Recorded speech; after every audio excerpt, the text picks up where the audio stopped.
Electricity is an integral part of all human activity, right from communication to trade to lighting to cooking to transportation and so on.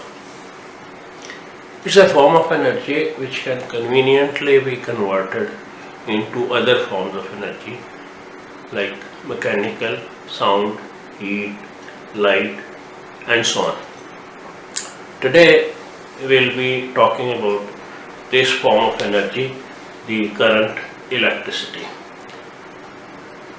Basically, the moving charges constitute current.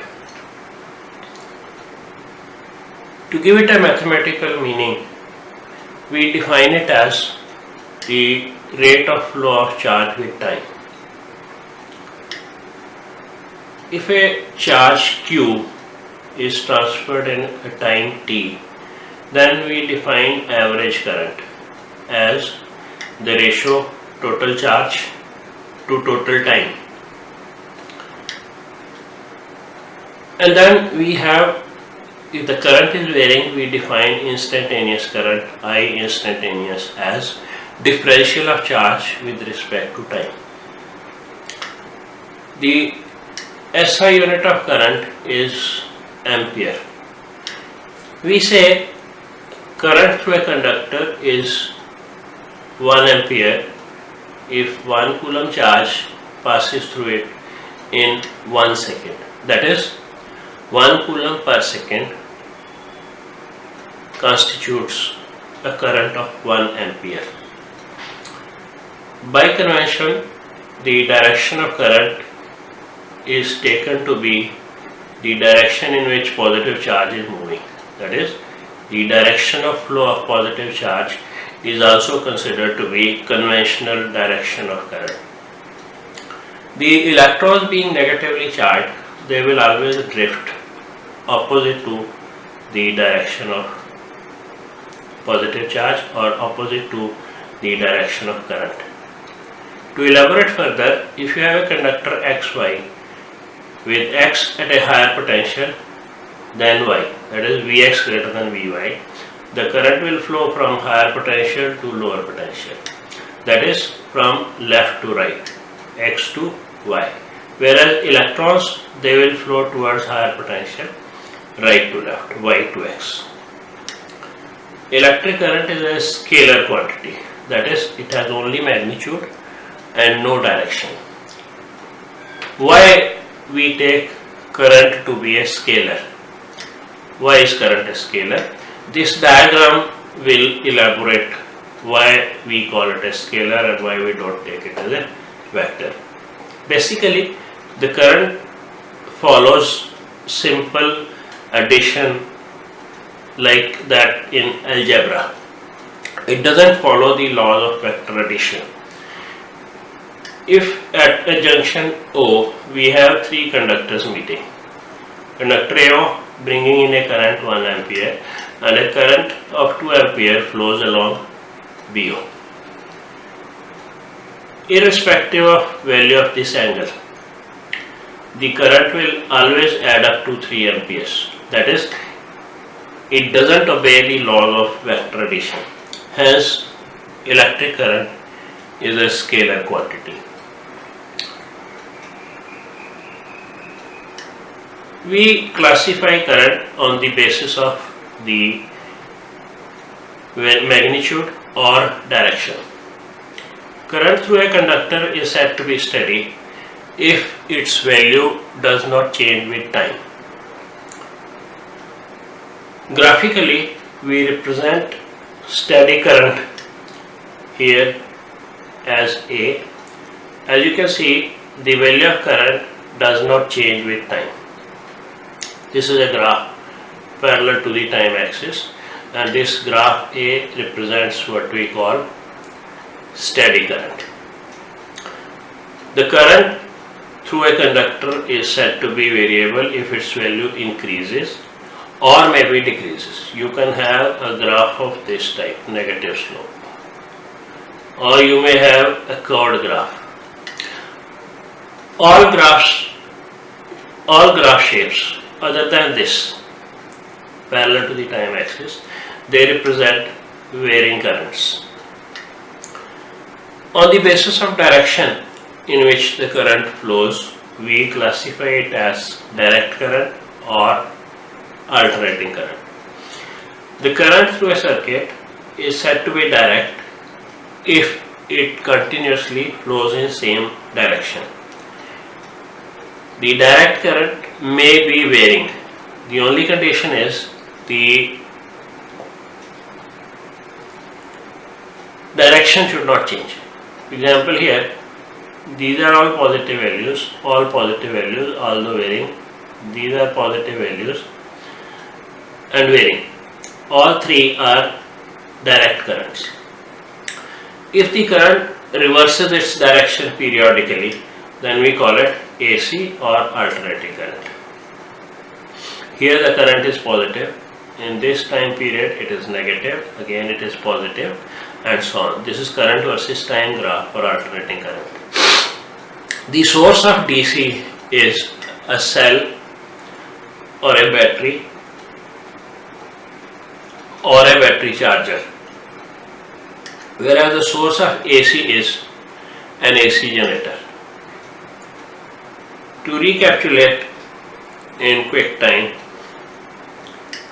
electric current is rate of flow of charge with time. We may define average current as ratio of total charge to total time. Instantaneous current is the differential of charge with respect to time. SI unit is ampere, that is 1 coulomb per second. By convention, the current is taken to flow in the direction in which the positive charge moves, that is higher potential to lower potential. The electrons move in a direction opposite to that of current.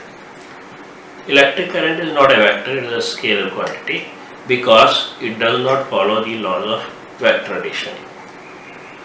There are simple ways to classify electric current. It is steady if its value does not change with time, represented graphically by this current versus time graph parallel to the time axis. It may be varying if the value changes with time. The graph B, C, D all represent varying values of current.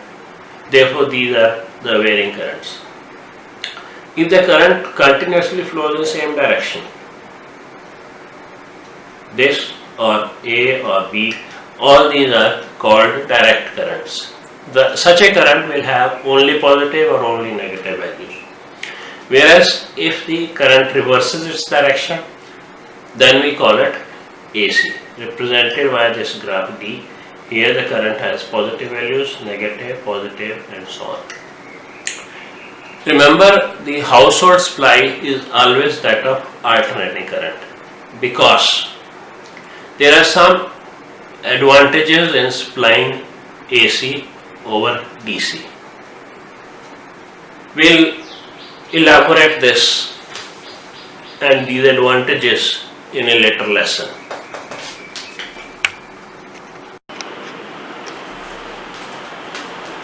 In this part of the lesson, we'll try to solve a few numerical problems based on the concepts that you have just now learned.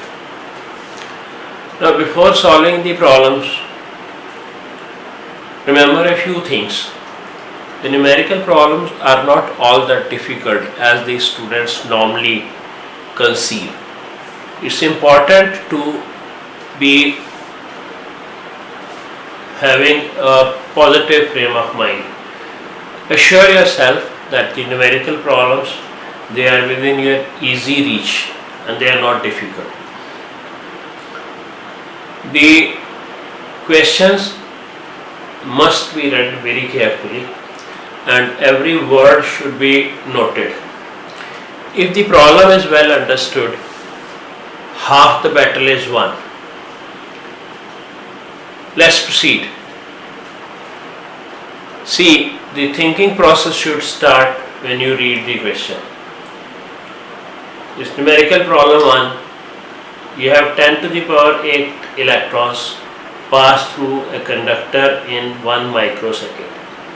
Calculate the current given E equal to 1.6 into 10 to the power minus 19 coulomb.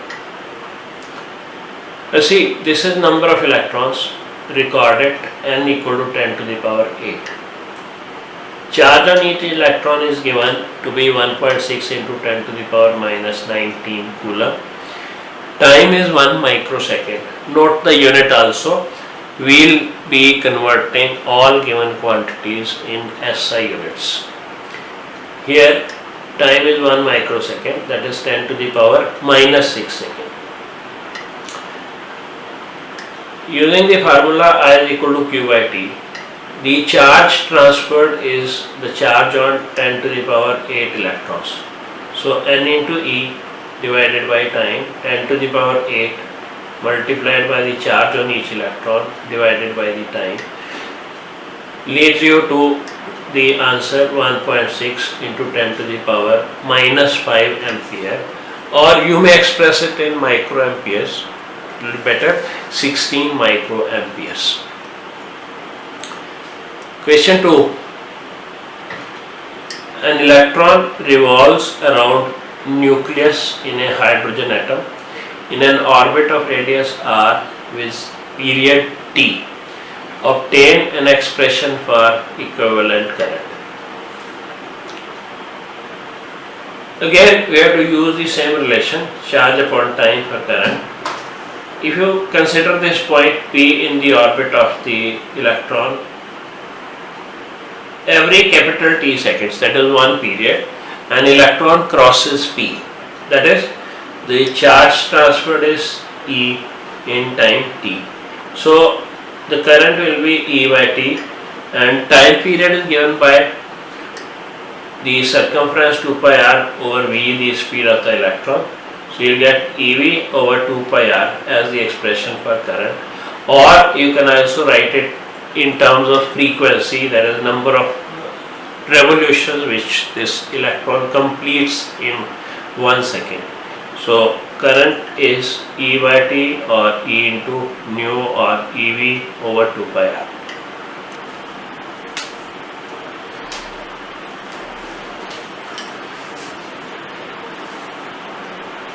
Problem 3.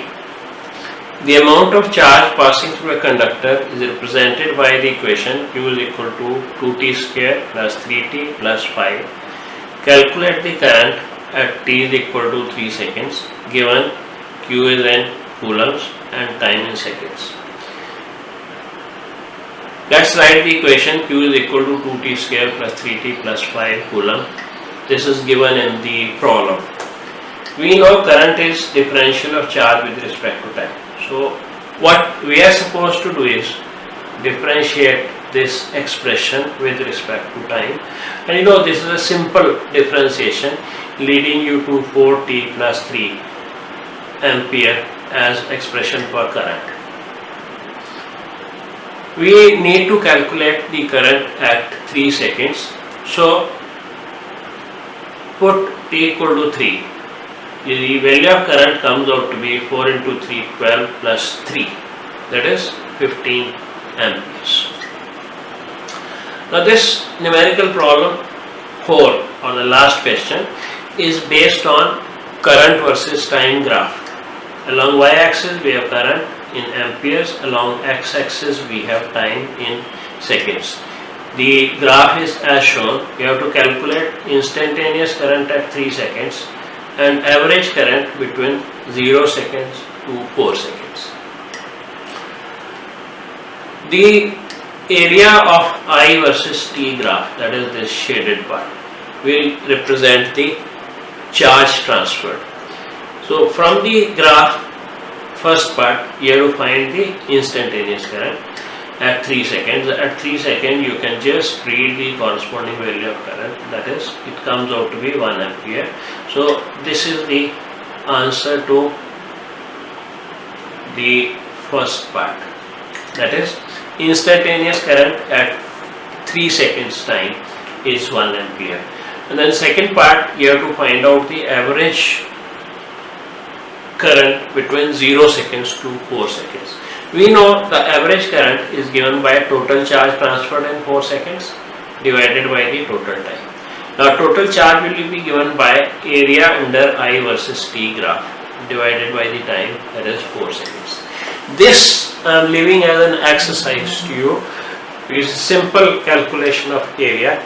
You can calculate area as area of trapezium with these parallel sides, 4 units and 2 units, and this 2 units as the perpendicular.